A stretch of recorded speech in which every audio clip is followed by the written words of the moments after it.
Hello, everyone. Welcome for another evening of Numerics. My name is Patrick. I am one of the creators and also founders of Creator HQ as well as Numerics.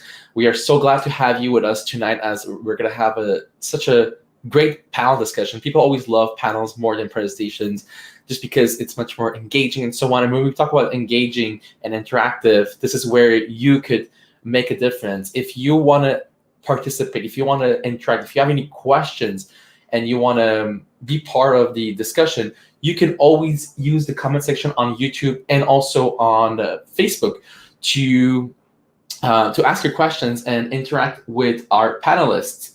As well as we usually have a networking session after. So those who are interested, I will be when the panel starts. I will be in the comments writing the link, the Facebook group page link where you have to join the networking session if you are interested in doing that.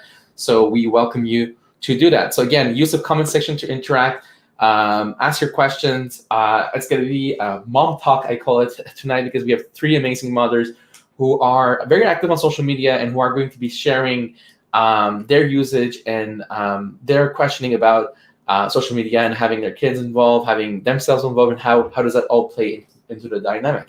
Also, this is an open event. It's on YouTube, it's on Facebook. So please do share this with parents. Have your kids come together. Ask them to bring bring their kids with them. Welcome them during for the discussion. And it's an important talk to have with kids. And as parents, often parents don't know how to dealing with this. They don't know how to talk to their kids about social media. They don't know about how to react to social media safety. As social media has been something, if you're around my age or older or a little bit younger, you know that we didn't grow up with social media. So it is an important conversation to have with kids as it became part of our lives. So please do share it, support what we're doing, support the discussion. And on a last note, I also want to mention that we are a community. We are an organization. We do a lot of things for free and also for a very affordable cost.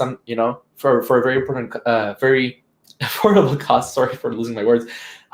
We do events very regularly. We create content. We put things out there to helping the creator and artist community, especially in Montreal. But now, with online, we're going pretty much international. And we're helping a lot of creators with a variety of information, activities, events, and so on that we do since 2014. And to mention that we are raising money not only to cover the cost of this event, but we also award trophies to recognizing the wonderful and beautiful work that creators do. And we have to be purchasing those trophies. So if you are willing to, with no obligation, you can go to the link that's mentioned right here, creatorhq.org/donate, and donate any amount that you want. Any contribution can support us and make a difference in the lives of creators.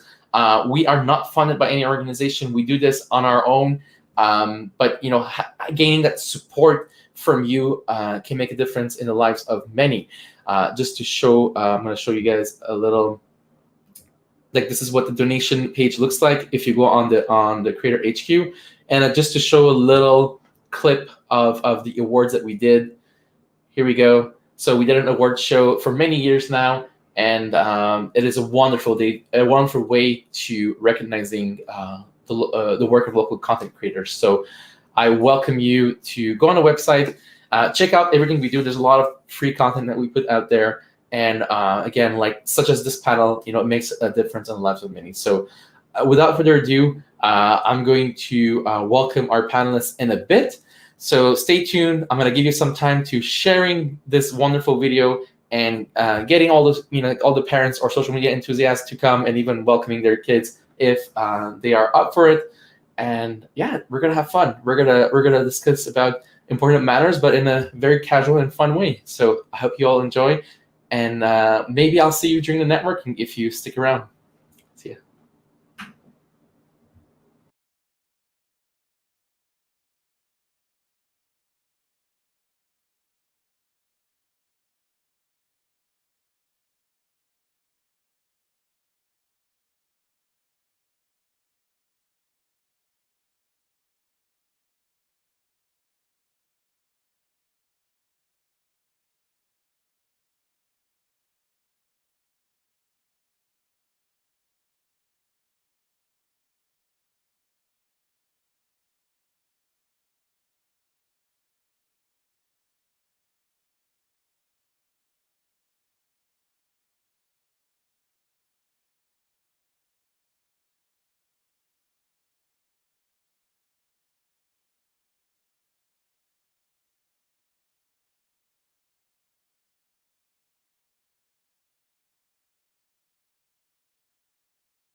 Hey there, how you guys doing?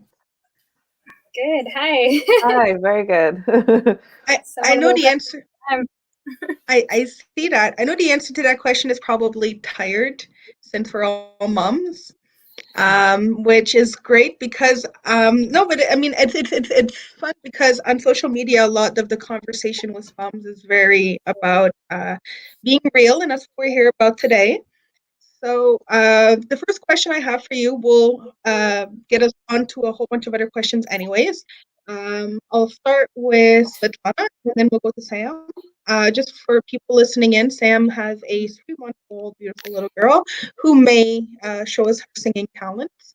So if that's the case, she might have to mute herself. But for now, she is happy. So for now, we'll start with Svetlana. Please explain to us a little bit about your brand, about your social media presence, about your career. Go ahead. Okay, well, my name is Svetlana Truyenko, known on Instagram as the real Svetlana. And the reason why I chose that name is because I like to keep things real. My friends were, when I was looking for a social media name, my friends were like, well, just put the real in front of your name because you always keep it real all the time. As far as my career goes, I started off as a model many years ago.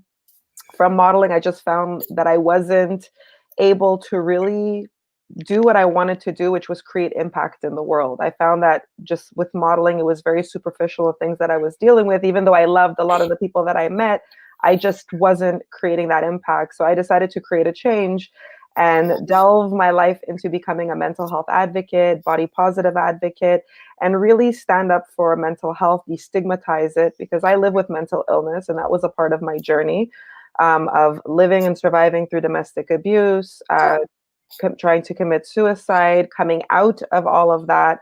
I wanted to be able to really share my story, my truth, and enlighten other people to be able to live destigmatized. So that's essentially what I do. And I also, with my brand, I have an extension to that, which is called Wusa, which is for people to find their Wusa, which is their state of calmness and clarity. So it's anything that makes you feel calm, from what you wear clothing wise to the oils that you put on your body.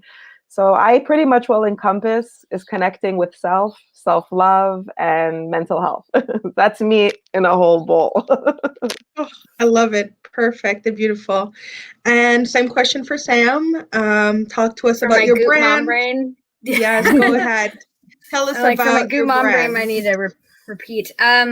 So my name's Samantha. I go by Samshine Art on Instagram. I picked Samshine because that was a nickname I got in high school because I'm a really bubbly, energetic kind of person, and it just kind of stuck. Initially, my journey into makeup was weird. I was doing graphic design, and then I found I really loved the photography aspect of it more. So I started pursuing photography, and then I broke my ankle, and that wasn't really possible. So I needed to be able to do something creative, and it was hard for me to like paint or draw because having all these supplies around you when you can't walk and you have a broken ankle.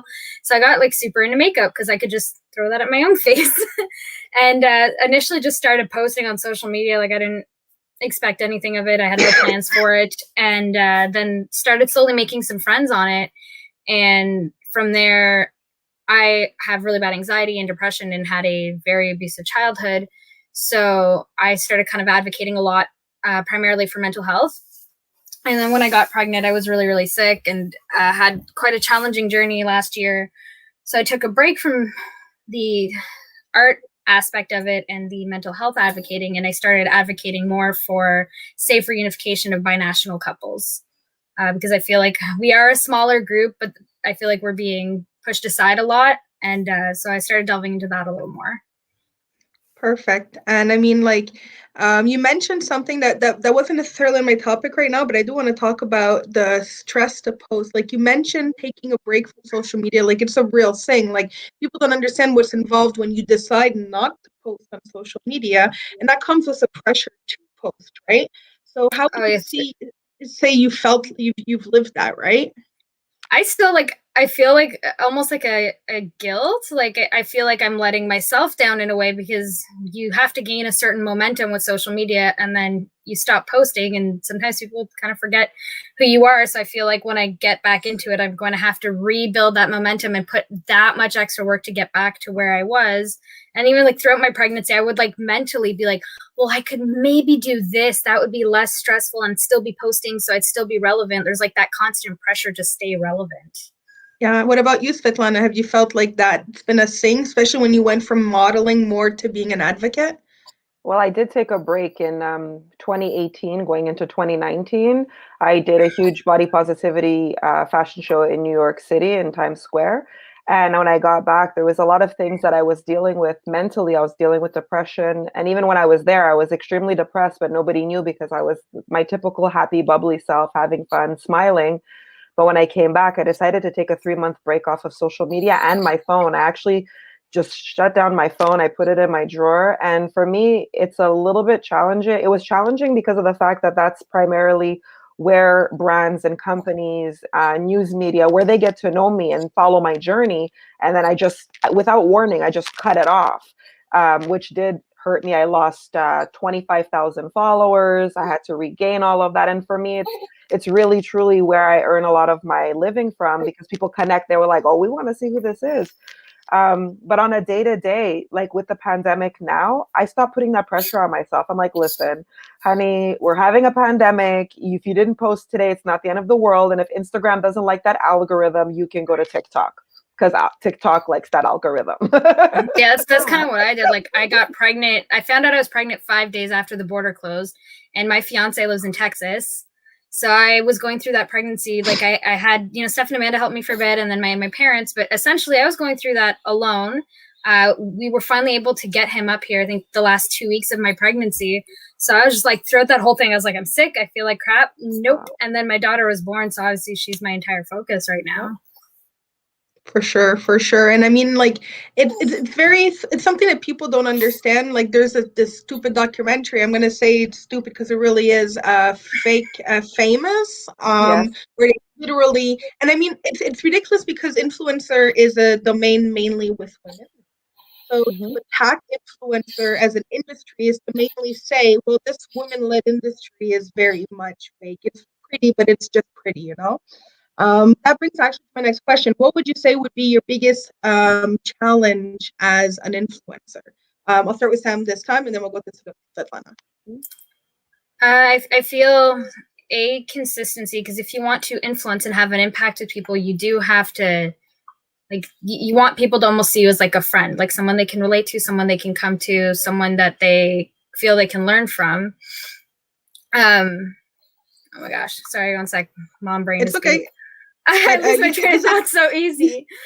You said consistency, and then about like how people perceive you, and I think that's really important, because if you don't look like you're consistent on the web, people might not want to make sponsorships with you or deals with you, or be as involved in your story. Exactly. Like I find like it's a really hard balance between, like, you want to be authentic, you want to be relatable, you want to be honest, but if you don't, that consistency is what tells people you're reliable. That's really what they want to see, especially advocating for like mental health. Yeah. For Svetlana, what would you have to add to that? Yeah, well, I've had issues with that when people are like, well, we want to see consistency because you're a mental health advocate. I'm like, yeah, but I also live with mental health issues. So I understand that advocating for mental health is extremely difficult.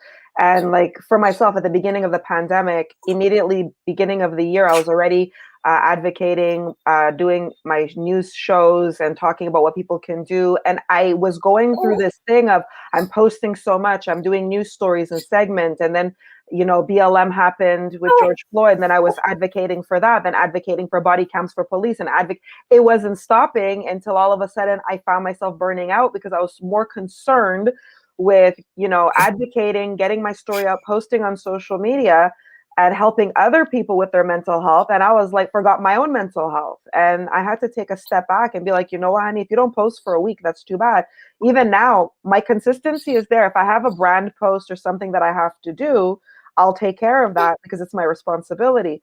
But if I, on my own decorum, if I don't feel like posting for 2-3 days, I'm not going to sit there and freak out that, oh, I lost a couple of thousand followers because I wasn't consistent. Then they were meant to follow me, because I don't see how anybody can spend 12, 14, 16 hours a day on social media. That's mentally not freaking healthy. I don't care who you are. That's not healthy. Yeah. Yeah, and that actually, like, I like how you guys are talking about advocating, because that brings us to another question. And Patrick just shared actually into the next question, because there's a lot of people who are going to be watching this who are not your caliber of influencer, who don't have your caliber of pressure behind them. They're probably just posting for themselves, for their own brand or what's not, or even just parents themselves. They always want to know, will posting this, will it bring them good stuff or will it bring them bad stuff? You know, you guys advocate a lot on sensitive, controversial subjects. Can you tell me, Svetlana, one good thing? Well, first, like we'll get to Patrick's questions after, but first, to bring to that question, what is one good thing and one bad thing that's happened due to your social media presence? Well, one good thing when I decided to advocate and use my social media presence, because I worked hard to build it up. I worked hard until I got verified, and I was like, yes, okay, I did it. Now what's the next phase? Because I felt like, okay, birds are chirping. What do I do now? You know? But as far as posting, one good thing that happened is I was able to touch many people's lives, because I get so many messages. I remember once I had somebody write to me, and it took me a week to get back to them. And I was like, oh my God, I'm so sorry. It took me a long time.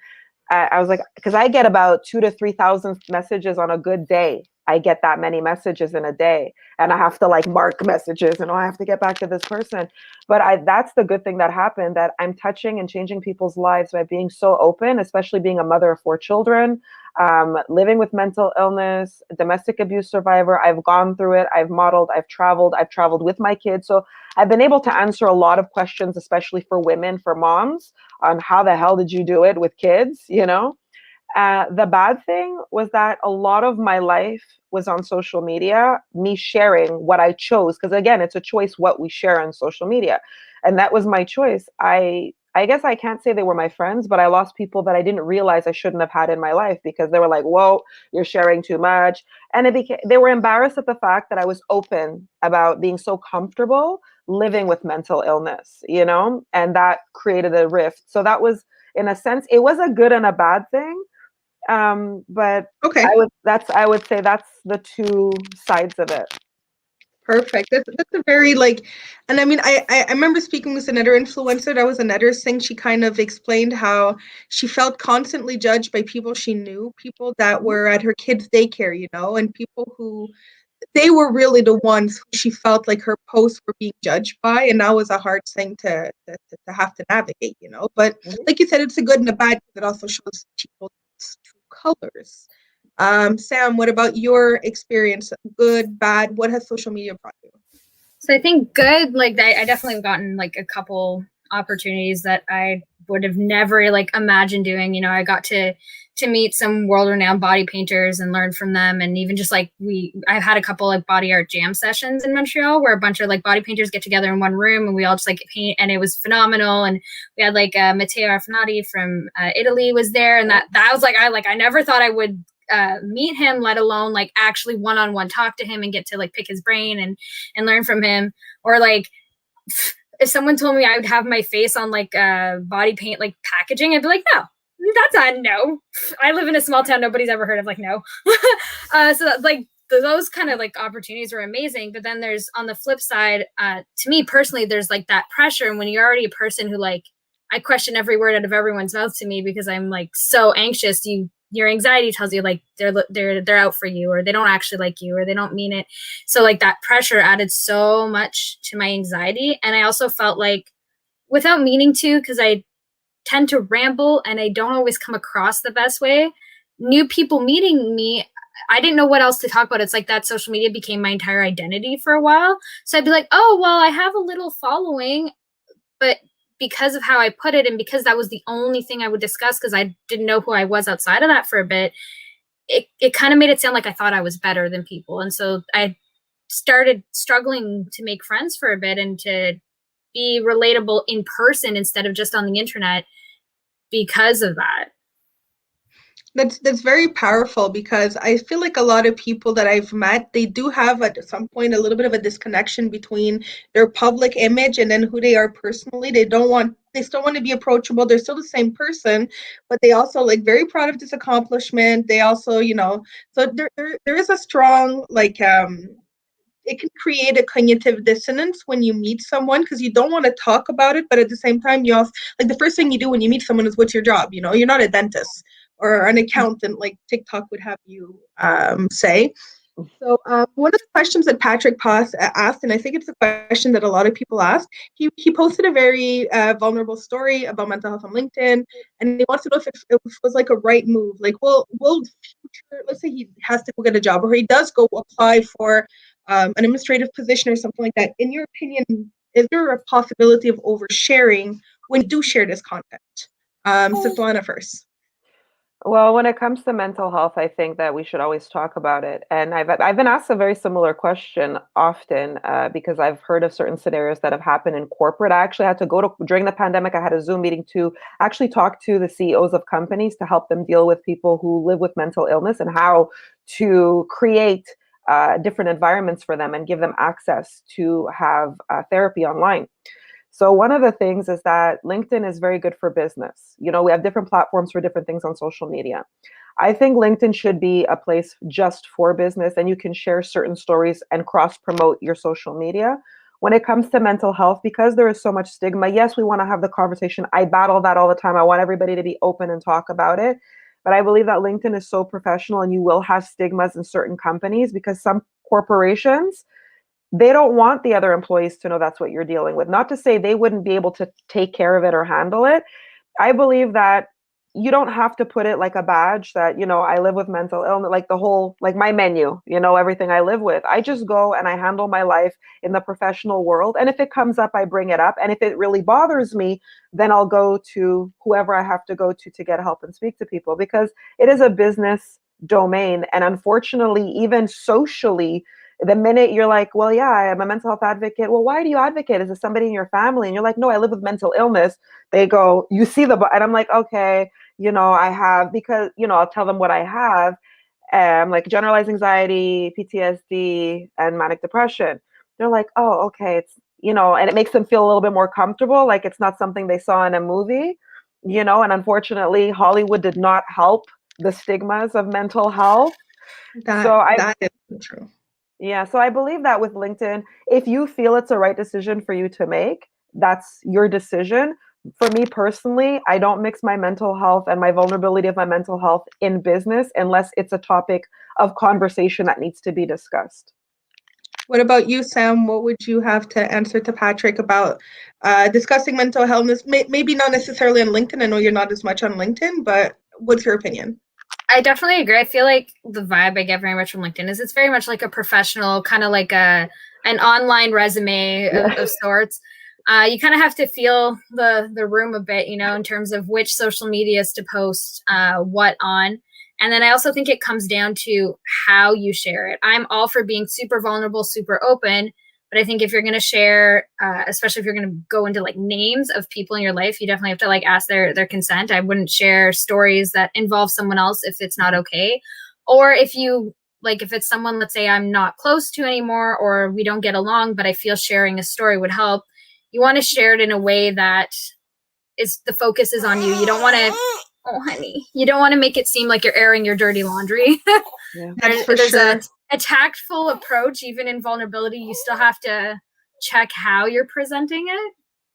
For sure. And it's a very good point that, like, even though we're getting into a world where people are more tolerant and people are better, there is still stigma. There is still formalities. There is still certain places where certain behaviors are appropriate and they're more or less, And I mean, on social media, people have this tendency to feel like they're brave behind their screen, and where in real life, maybe we wouldn't act this way or we wouldn't do this thing.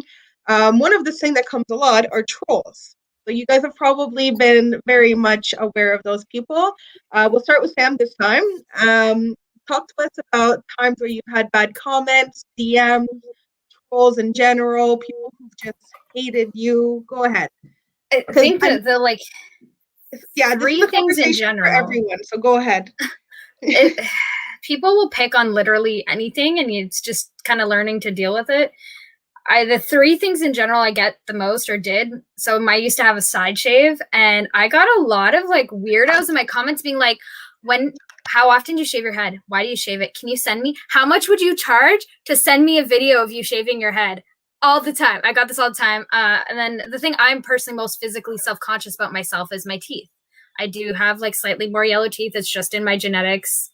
It is what it is. But people like to like point that stuff out, like, oh, your teeth are so yellow. Like, anytime I post a picture of me smiling, people always have to like attack on that. And then the most recent one, since I've been a little quieter on Instagram, but I'm really, really active on Twitter right now, advocating for binational couples, is I constantly get people going, oh, so go ahead, tell me you want my family to die, right? I hope your whole family catches corona since you just want to travel freely.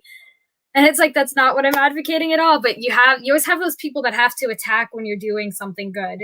And they're not worth it. They're not worth the energy, but it still does like sometimes kind of get to you. For sure. And Svetlana, talk to us about your experience with the trolls of the internet. Oh, honey, I've had all kind of trolls. I've had trolls with my body positivity. I've had trolls with my mental health. I've had people tell me to go kill myself because you're like, well, we don't need another crazy person in this world. I'm like, well, that's your opinion. I don't care. There's something that I tell my children because they see my evolution, right? How I deal with trolls, how I deal with things. And I'm like, listen, after I reached 40, I really stopped caring about what people thought about me. And that has been the biggest thing. I said, that's probably why I stopped aging. I'm aging better now because I looked a little bit older just a couple of years ago. And as I'm getting older, I'm looking younger. So I'm like, you know what? Trolls have come to me about, well, why did you do that body positivity a show? You weren't even in good shape. I said, that's the reason why I did it. My whole life, I spent working out, taking care of myself, going on these crazy diets. I gave birth. I was on contract that in 3 months, I had to get my body back in shape or the agency would drop me. And that's what actually happens to models. Models all sign that freaking contract. That's why when moms are like, oh my God, but she just had a baby. How does she have a 6-pack? It's in our contract. We have a specific amount of time to get our body back if we want to continue to work. So I've had all kind of trolls pick at me. Well, you shouldn't wear this and you shouldn't this and you shouldn't that. I always tell my kids and I tell the trolls, as you're pointing one finger, you have 4 more pointing back at you. So you must be a very unhappy, miserable person. So why don't you deal with your own issues before attacking people for just being themselves and being happy with who they are, And I don't really get trolls that much anymore, I guess because I'm very outspoken and I'm real. And they're like, honey, we ain't messing with her because she sounds like she's going to come for us and say something. So they get to know me and know, yes, honey, I will come for you. I will say something. It will not go away that easily. I love it. No, it's really good because there's a lot of people who don't say anything about it. And I mean, that is also to their prerogative to either keep them or delete the comments. Mm-hmm. But, I think that, they're unavoidable to a certain point, but you also have to be able, like you said, just be sure in what you post, and if you stand behind what you post, nothing can tear you down. You mentioned about your daughter, so this will bring me on to the next subject. If you could, there's a lot of mothers who are going to be watching this, and a lot of maybe teenagers who are going to be thinking about having a career in social media. What would you go if you could go back and talk to yourself when you started having a very public presence? I know for you, Svetlana, it's a little bit more further back, but when you went back, if you could go back and change something or tell yourself something from the beginning, what advice would you give yourself before starting such a public image? Well, honey, back in the day when I started, we had MySpace. So that tells you how old I am if I didn't tell you how old I was, But, what I would have told, it's what I tell my daughter's 13 and I see her on social media and she's doing really well on TikTok now, even though I'm not allowed to follow her account, but whatever. I've gone through raising teenage boys that are now grown men. And what I would have told my younger self is exactly what I tell them now is, be careful what you post. Make sure you think about what you post, because as teenagers, we don't think about it. They're like, oh my God, I'm going to post this and I don't care. And, it doesn't matter. And then later on, somebody will troll them, put them down. Learn. What I tell parents is make sure you build your children to be as secure as they can, especially young women, because when they get on social media, they're being judged for everything. They're going to be torn apart, nitpicked. And at that age, that crucial age, they're not strong enough. So what I would tell them is be careful what you post. Take a look at what you're posting. Be sure it's something you want to post. Make sure it's aligned with who you are and respectful to yourself and your family. Is anything that you're posting going to affect your family? Because guess what? You're not an adult, you're a child, and you think you can make adult decisions because you think you know everything more than your parents do just because you have social media, but you don't, because we lived a different life before social media. We actually had to live life. We had to be book smart and street smart, and now we have to learn how to be social media smart. So honey, we're ahead of you. So that's what I tell them. Just be careful. Be sure of what you want to post and understand that you may post something that may have consequences, bad consequences. So be mindful. What about you, Sam? Is there anything you'd go back in time and tell yourself about posting on social media and having a public image? Probably just to be more intentional with my posts and be more sure of myself. There was no initial purpose to me starting social media. So when I did start gaining some followers, I didn't really, I was kind of flailing. I was just posting whatever I wanted, however I wanted. And I wish I had a little more intention behind what I was doing from the get-go. I also wish I was a little more sure of myself. There was a lot of you should definitely question if this is something you should be posting, if it'll have an effect long-term and stuff. But I would question myself a lot, oh, well, should I post this? Would anyone actually be interested in seeing this?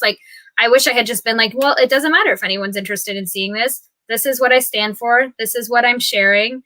And shared more because I felt I could help than trying to second guess everything I was doing.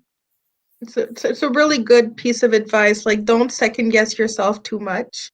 Patrick has a question, and actually that will bring me to my last question.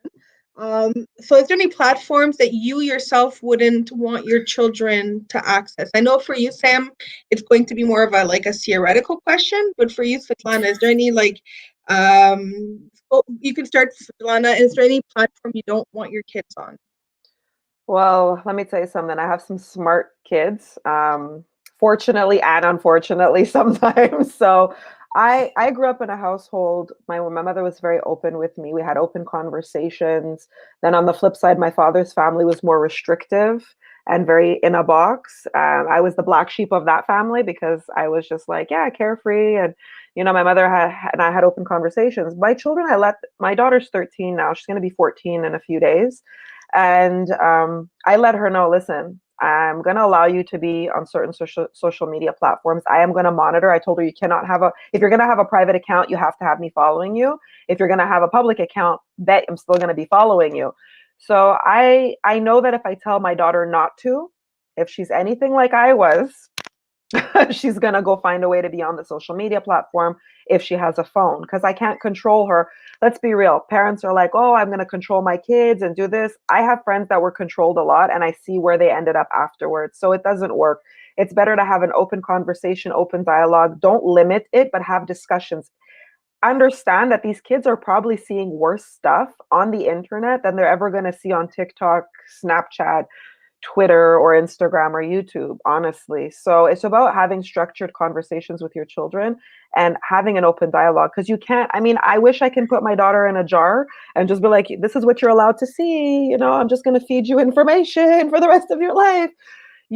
I learned, I wanted to do that with my daughter for years. She's my only daughter, and I was oh, my precious little girl, but I'm no, I can't, because this world, I need to teach her to be strong, to be able to be outspoken, resilient, and to be respected. And I need to be honest with her. And yes, I treat her, kind of like a teenager adult, but yeah.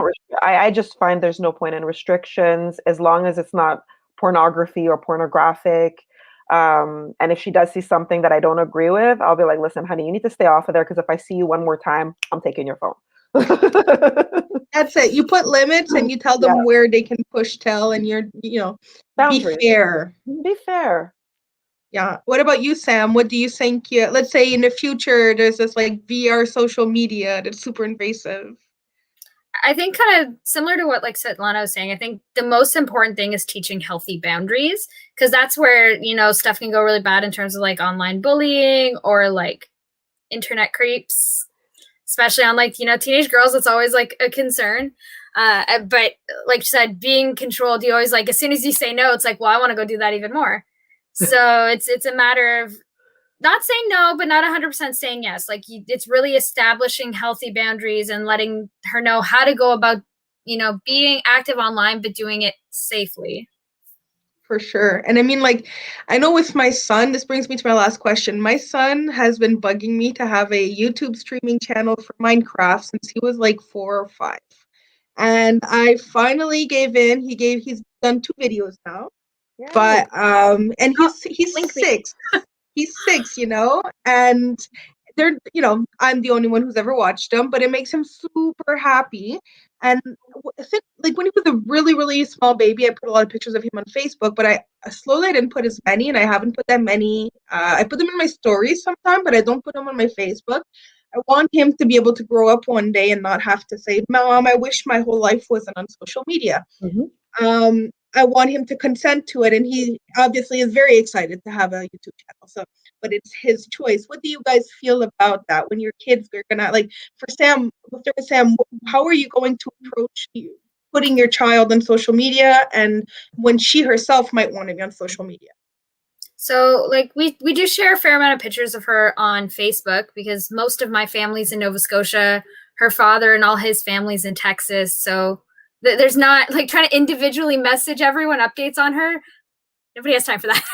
Yeah, so yeah. I do post her on Facebook. In terms of, like, my Instagram or that kind of social media, again, I do share her a little bit on my Twitter because it's what I'm advocating right now is families. And if you want to be able to touch people and have people feel for you, you kind of have to show your family a bit. I try to limit it because she may not want that. And later on, if that's something she's not okay with, I'm okay with deleting certain content that she's a part of. But for my Instagram, that I've kind of settled that I've mentioned her in a couple posts, but I'm not going to actively put her on there. If she asks for it, like if, she's 4 or 5 and she goes, Mom, like, let's do a face paint together, then heck yeah, of course. But I also want her to be able to be at an age where she can say that's something she wants or doesn't want. I want her to have a say. It is her life, and it wouldn't be fair of me to, like, share it everywhere, insane amounts. And Svetlana, you are on the other end of it. Like, you've had that whole experience. How have you experienced that, having your kids have a social media presence? Well, at the beginning for myself, I barely showed my children on social media. It was a personal preference. I shared on Facebook majority of the time until it changed. Their privacy policies changed and I didn't feel comfortable. On occasion, I'll share a picture, like when my son turned 20, it's a milestone, 21, 22, My daughter, I shared when she turned on her 13th birthday. Before that, I hadn't shared her for a while. My son, I show a little bit more. I even created a page for him because he has verbal apraxia, and I didn't even know what that was. And I didn't realize, I thought it was a speech disorder for a long time, found it was a neurological disorder. And I wanted other mothers to have somebody they can connect with to hear what I went through. So I've shared it on my page and I've shared on his. But as far as, like, sharing my children now that they're older, I rarely show, like I said, my little one, he has his page, but I share more apraxia things. But on my page, I'll show here and there, or if I'm doing a story, my son will just pop in, or my daughter, but like, what you doing, Mom? Want to be in this? But I don't do that anymore. Like, she has her own social media presence. I watch what she does. I watch what she posts. And if somebody writes anything creepy, I attack them. Like, I'll let them know, hey, do you know how old she is? Like, creep, get off. I'm sending this to Instagram security. Yeah, that scares me. I'm dreading that. Because, like I said, my daughter's 13, but she looks like she's 18, 19 years old. So that can be, lure these creeps. I'm not going to use the other word. I'll be respectful, but the creeps online. But she's also mindful of what she posts. Like, we already had a discussion about what to and what not to post because, honey, you're 13 years old and I don't want you being perceived a certain way. Like, no boobs, no belly, no, you can wear a t-shirt, but there's none of. So I'd let her express, but with boundaries and limitations. Again, it's putting the limitations and boundaries because she's still young. She doesn't know herself enough to know what she's posting. And I've seen young girls destroy themselves on what they've posted because I've had to step up as, the friend of the family, come and speak to them about social media and try and clean it all up for them. But No, I really don't post my children unless they want me to. I'll even ask my littlest one, "Do you want to go on mommy's page?" And he'll be like, "No," and then someone's be like, "Yeah, today, okay." Oh, that's beautiful. And I mean, I think we've really put a beautiful image here for the people watching this panel, that there's so much good to come from social media, so much love. I mean, I had a conversation with a friend earlier today. Social media algorithms, they want your content to be shown to people who will love it, who will enjoy it. They do not want it to be shown to trolls. They do not like them. So Mhm. there is more good than hate. There is way more good that comes out of social media, but there's also a lot more involved in having a real presence than a lot of people believe, especially if you're trying to do it in a way to have a business behind it. Like, Sam has her body painting behind it. You have your brand behind it. Most people who have a social media presence have a whole like business behind that, and people don't realize that it's not just oh, I bought followers, I'm a fake influencer. There is, like Sam said, from the beginning, you have to have this professionalism to go there, and people don't really realize that. So I want to thank you both really for taking the time for this conversation. I feel like this conversation, I'm going to be sharing it to a lot of people. And I feel like it's something that even in 10 years, this video might still be pertinent. So thank you very much. And thank you, girls. It's my pleasure. Honestly, I had a great time. Sam, it was nice seeing you and meeting you here for the first time and seeing your beautiful little baby. Congratulations. Here, I'll bring her back Yes. on. But thank you for inviting me, Amanda. And it was nice meeting you, Svetlana. It really was. Little Oh my God. Artemis's Baby debut. her. I'm like, no, honey. Do all the work. She looks just like her daddy. Oh, wow. That's like, yes, thank you very much. He's Hispanic, so we saw that coming. There was no way she was gonna. The second I found I was pregnant, she's not gonna look like me. I know it for a fact. I look nothing like my mother, but one good thing, I have her hands and her feet. Yay, Mom. She has my feet too. Unfortunately for her, they're monkey feet. That's the one thing that's mine, and I'm gonna claim it. Hopefully she has your artistic talent. Yeah. It's okay, I'll come out in her personality and then help us all. Okay, perfect. I think I don't know if Patrick's coming back or if we're just talking freestyle here, but I mean, freestyle is fun. Honestly, I mean, it's so great to actually, it's so refreshing to really, get these conversations going and have, one of the things that frustrates me the most is when people critique influencer industry. It is 90% women in this industry, and this is really rare to find something in the business field that is almost purely women. Most of the time men come in, find a way to make money, make everyone paid less, and so I definitely, and I personally think the future of marketing is influencer marketing. My son, we pay for YouTube and we pay for Disney and we pay for Netflix. He never watches a single advertisement, right? How do you get a brand impression on a person if they were never exposed to advertising? So that's the thing. That's it. It makes it interesting. But I agree with you that, influencers are, it's female domain, and people don't understand. Like for myself, people are like, "Oh, you're an influencer." I'm like, no, I don't put myself. I may influence people. I put myself in my own. I've created my own category. I'm an advocate. I'm a business person.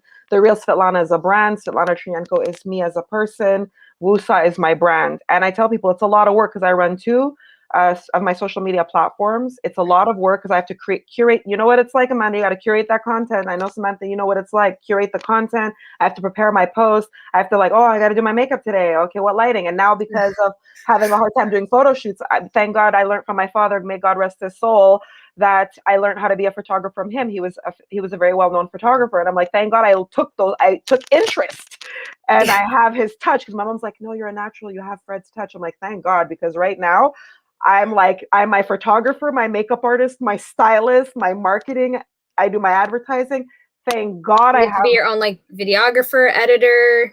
But thank God I have my publicist and my PR team, which is big shout out to them, because without them, without my publicist, I'd be like, I don't know what I would do. Because that's why. solid break as soon as I found out I was pregnant, because I do it all on my own. I don't have anyone. I don't have a big enough presence to have anyone doing that stuff for me. So I'm just like, I cannot. Nope. Solid break. And I'm probably, by the time I'm ready to go back, it will probably be roughly 2-year break. It's difficult, and you should take the time. Take big break. No, because it's difficult. At the beginning, I was the one doing all my stuff. I had people offering, and I'm like, honey, I have children. I need to, this is when I had 2-3 kids at the time, and I was like, these kids are expensive. I'm like, this one wants to go to medical school. This one wants to be a psychologist. Like, honey, I need to pay bills, mortgage. I'm like, no, so I did a lot of my own things. And then when I was able to grow and build and pay other people, which was wonderful, but now we're finding ourselves in a pandemic, not getting the same amount of work, having a business, taking pay cuts, taking cuts everywhere. And I'm just like, well, you can't even do a photo shoot. Or if you do, it's so much to just do the photo shoot. You're stressed out getting it done that you're like, I'll just do it myself. So. Yeah, that's how I too. I'm like, when the pandemic blows over, I'll go back to like my work as an artist. Because even like as a makeup artist, my job is to be up in people's faces or near their bodies. And I know there are ways to kind of be safe, but at the same time, like I have a young child, I get sick easily. I'm like, I can't even do half of my work right now. No, then teach online. Because people right now are online, even with a baby, that like if you have moments in between to put together a course or start writing it slowly or videotape it and then put it out, it'll give you a source of income. It'll be amazing. When it comes we have some ideas. I'm going to be the plan is to move to Texas, and something else I'm going to start doing on the side is I'm going to start painting skulls, because my father-in-law does a lot of hunting and stuff. So he's going to keep a lot of those skulls for me. And I'm going to start painting them and selling them, because people love skulls there and they love pretty things. I'm letting you know right now, because I love skulls and I love pretty things. And if it's painted, it's already sold. Just put me on your list. Well, it's coming. So I have like plans of stuff I'm going to start up there. It's just also hard, like in transit. I don't know when I'm going to have to go there. I was supposed to already be there. So he has all of my artistic stuff is all in Texas. And then her and I ended up not being able to fly. So I have like minimal to nothing here with me. So that being in transit, it's kind of like, you know what? This is life saying, take a break. You have to, you need it. No, you need to. And you have a new baby. You need to focus on your baby, because trust me, I blinked and I have a 23-year-old. I'm looking at a grown man who's taller than me with a full beard in my house going, sometimes I hear his voice in the house. I'm like, who is this other man? It's not my husband. They grow too fast. So just every precious moment, with your daughter, because my daughter is now 13 and mouthy, and I'm just like, oh, I wish she was like that again. Because she was like 5 pounds and sleepy, and now she's a turkey that talks nonstop. I'm just like, I miss the time when you would just shut up and not talk back to me and give me attitude. I'm not looking forward to those days. Enjoy it. Trust me, it's the best. That's the best moments. I told my husband the other day, I miss the lack of sleep with a newborn, breastfeeding all night, pumping and doing, honestly, because the ages of my children now, I'm like, take me back. I'm clicking my heels. Take me back. I'm already looking at her and I'm like, this is going too fast. We're like every day there's something new. A week ago, she was screaming she needed a diaper change. This week, she's like, I'm going to put my legs up in the position you hold them until you notice. Yeah, you see? She's smart. It gets so smart so fast. See? Oh my goodness. It breaks your heart. But at the same time, you're so proud to like see that progression. Yeah, no, it's amazing. As I said, enjoy every moment, document. I have so many pictures and videos of my children. It's like my daughter, they used to call me the paparazzi in the house, because I was always like cameras and now I have like good, because they grow. And then even now I go back, I had a memory come back the other day on my phone, and I was like, oh my God. And then she comes into the room. I'm like, oh my God, come back, please. You're so pretty when you sleep now. That's what I do. I'm like, you're such an angel. She's like, thank you, Mom. I'm like, no, when you're sleeping. She's like, that's rude. I'm like, you're rude. Let's not even go there, honey. Oh my God, that's amazing. My son he's the king of comebacks. Sam knows, but like he Gotta love Jude. Honestly, he has such a personality, and it's quite something. I thought I would have 3 or 4 kids, and one's enough. Like, you say you want to go back to the sleepless nights. No, thank you. Like, we're totally happy with just 1 kid. That's good. Everybody's for me. I wasn't even supposed to be able to have children, and then all of a sudden, 1, 2, 3, 4. I'm like, what? The doctor, you were wrong. Okay. That was me. I was told I would never have children, and then February to March last year, I went to visit my fiance in Texas, and then we went to a concert, had a few drinks, and then I came back to Canada, and 2 weeks later, guess what? I came home with the world's most expensive souvenir. Honestly, if there's anybody watching this who's like 18 or 19 and who will, every teenage girl has that, oh, I can't have kids, I'm just not going to be careful. They lie. They lied. They lied. That thought, just don't have that thought. No, because they lied. They did. They lied. They say you can't. It happens anyway. They told me that, and then like 19, I was pregnant with my son, and I'm like, y'all really lied to me and messed me up. I would have been a little bit more careful, I know so many women. I know so many women who are like, I didn't use birth control. I must be infertile, and don't. So, anyways, totally on tangent. I don't know where Patrick is on women. But you can't leave women and moms alone to talk, especially during a pandemic. We're all been like isolated from each other. When there's a baby, come on, and a baby. Oh my gosh! I keep telling my husband, I hope your son has kids, but I my son says he's gonna have 8 kids. It keeps growing, so. Oh. Jude's so funny. He kills me. Oh my gosh. He has stuffed animals. And I was looking through pictures the other day, and then I found this picture of me wearing this bright green lipstick sitting under your table with Jude. I don't know what led to that moment, but I had totally forgotten that even happened. Honestly. And I mean, like, my son has autism, but he has ADHD too, and I'd say his ADHD defines him a lot more. Not that they define him, but just he has a lot of energy, this kid, and he just goes, like, he can run for hours and not get tired. That's my son. That's why we're testing him, because the doctor thinks he's high functional, because kids with verbal apraxia usually will have be high functional autistic children. The doctor's like, we have to test him. I'm like, okay, put me on the waiting list, another list. But no, I can tell, because there's just certain things. I have friends that have autistic children, so I already see certain characteristics where I'm like, okay, well, when we can test him, we'll know for sure, and then we'll deal with that. It's fine, because I'm a hyper mother and I'm a night owl, and I can't sleep because of my anxiety, which I'm sure y'all know what that's like. Yep.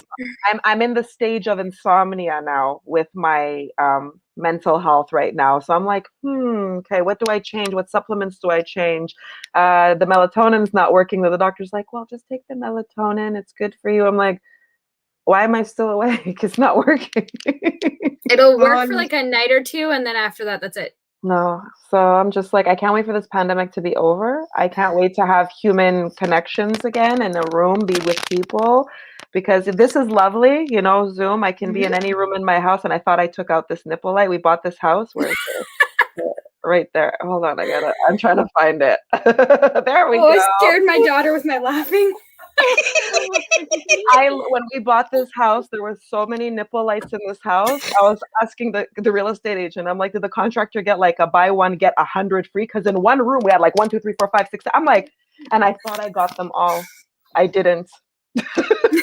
That's Home Depot this next weekend. That's too funny. But like now it's also like a topic conversation. Like you have to leave at least one in the house. I'm trying to go back to it, not looking at it. There we go. There it is. Oh my gosh, it's beautiful. It's amazing. This is no wine involved either, because I quit drinking. I told myself 6 months I'm not drinking. This has been dangerous. Me with no wine I'm breastfeeding, so I can't. I know, but I'm like, I did it before for 2 years, because I had to breastfeed for 2 years plus a pregnancy, so let's say 3 years. But I did this challenge on January 1st where I was like, okay, no more drinking, gonna eat healthy, gonna work out. Because when I saw that picture of myself and I saw I had not one chin, but I had like a couple other people's chins under my chin, and I was like, my knees are clicking when I walk. Okay, honey, you're like gonna be 44. This is not good. when I had a baby, I didn't care. I was like, whatever, I'm breastfeeding, I'm enjoying life, I'm gonna eat. But like I have no excuse. I can barely breathe going up my stairs and my knees were clicking. So that's me right now. Usually like I eat super healthy, and then my pregnancy, I was super sick, couldn't eat anything. yeah. And all I wanted was junk. Yeah, you see? So then at post-pregnancy, I still only want junk. So I keep saying, you're gonna have a smoothie tomorrow, and it's like, no, we're gonna have 20 cups of tea and eat a lot more trash. Well, I've turned from drinking wine, now I drink tea all the time, to the point that David's Tea saw my post. So like, oh, we want to, go with your journey. But my daughter's like, oh, great. Now everybody thinks you're an alcoholic. I'm like, I never said I was. I said I quit drinking for 6 months. I just said that during the pandemic, I noticed instead of drinking a glass of wine, I was stressed out and I would drink 2 bottles of wine. So be proud of your mother that she wants to, get back into a healthy regimen and feel good, because I'm not counting the pounds. I'm just counting that my chins are gone and my knees are not clicking. I don't know how much I weigh. Feel better. I feel good. Like my knees, I'm telling, like click, click, click, click, click. I'm like, what? Am I back? I'm like, I felt like I was 80. That was the opposite. I was always like really unhealthily like underweight, and I just couldn't gain weight. And then I finally, in the past like couple years, put on about 40 pounds total, and now like I'm actually like healthier and stuff. But now I'm kind of getting to the extreme of like, I'll just keep eating whatever I want, and I know at some point that enjoyment of food's gonna start showing, and I'm gonna have to reel it in a little. That was me. I couldn't gain weight for years when I was younger, and then it was when I had my daughter and at 30 that my metabolism changed, and then had my son at 37. Now I'm in my 40s, and I'm like, I can't eat the way I did when I was in my 20s. I'm a foodie on top of it, and pandemic weight, honey. You think that I was getting ready to have a baby because I gained like 30 pounds during the pandemic, and I was like, excuse you, who is she? First 15 pounds I gained was living with Amanda. The other 15 pounds was spending 2 months in Texas, because we all know everything's fried there. Yes. And then the last about 10, 15 I gained was from my pregnancy. Oh, I love Texas. So I have so many friends in Texas. My dad was born in Texas, so I'm just like, what part? He was in Dallas. He lived in Dallas for a very long time, and then he went to Philadelphia. He moved to South Philly, where he spent the duration of his life. Yeah, we're gonna be just outside of Dallas in Mesquite. Oh, okay, cool. No, but everything's fried there. So. Oh, the food's so good. It's so bad, but it's so good. Yeah, for sure. I'm happy to hear that you gained a good 20 pounds when you came to my house. That makes me happy, You do cook good food, so. I know. In an old life. I love that. I love good food, and that's the problem. I love to eat. So, and I loved wine, but I'm drinking 20 to 30 cups of green tea a day because I've supplemented my wine for tea. So, hey. Perfect. Nothing wrong with that. I mean, I wish I liked tea, but it just tastes like hot leaf soup to me. I don't know. I've tried. My son, my son, he likes coffee. That is so weird. He's 6 and he keeps asking me for coffee. I don't know. I let him. I drink decaf,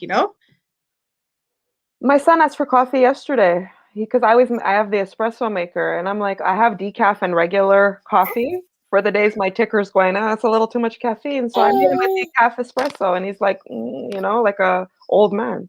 I can't. Coffee tastes like sludge to me. My husband doesn't drink coffee. He's a tea drinker, and I'm like, I don't know if this wakes you up because I have to drink coffee. I'll drink tea throughout the day because if I drink tea. Coffee the way I drink tea, I'm gonna have a heart attack for sure because I drink a lot of tea now. Okay, so Patrick just told me, so we're gonna be able to close. He's gonna play a little trailer to say thank you. But I mean, this has been amazing. I love this conversation because for the moms who are going to be watching this, they're going to get a beautiful whole bunch of information in the beginning, and then they will see really what is involved in being an influencer. Like, you guys are, if people went to see you guys' social media before seeing you guys, you might be intimidating, For the average person, they can't look like you or have your skills or whatnot. And then to hear you talk about drinking 30 cups of tea, it's super refreshing, So I just want to say thank you again, girls. It was amazing to talk to you. My pleasure. And if you want to if you want to stay on at the end of this, we can talk. And then Patrick's going to be playing a thriller. Just stay here, and I'll talk to you guys afterwards. My smiley baby's like giving the stink face as we're wrapping up. I'm like, where's my usually happy baby? She's like, what's going on here? It's adorable.